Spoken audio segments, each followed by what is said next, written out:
speaking of the big news in the NBA, it's not just the playoffs, but the other day in the Orlando Celtics series, okay, it was a tight game.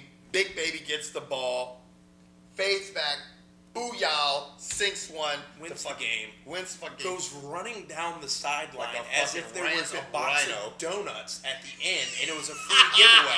I've never seen somebody so happy in my life. I love that guy.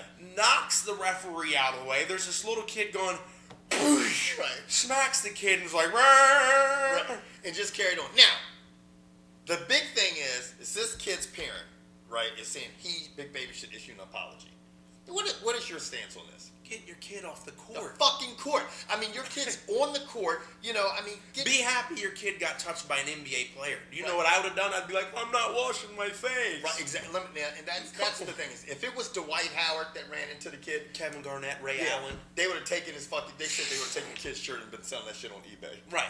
So you know what you do is Baby Davis.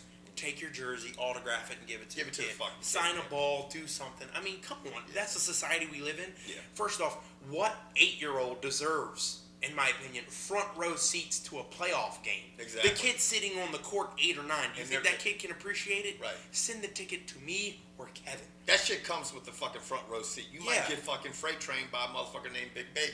Do you see any of the cameramen complaining when Shaq comes barreling under the basket? Nope. No, it's part of the...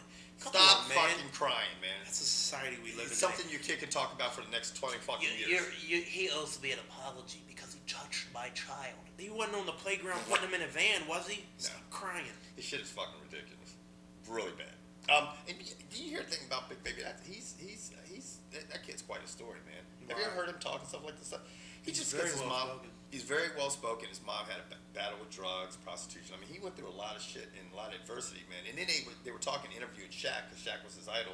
And Shaq said that when he was 15 years old, he went to see him. He thought he was a little cocky, so he said, "Come on, man, let's go outside and wrestle." Wrestle? Yeah. Or wrestle. And Big Baby was like, why does he want me to wrestle him? And so they went out in the front yard, and Big Baby straight fucked his ass up.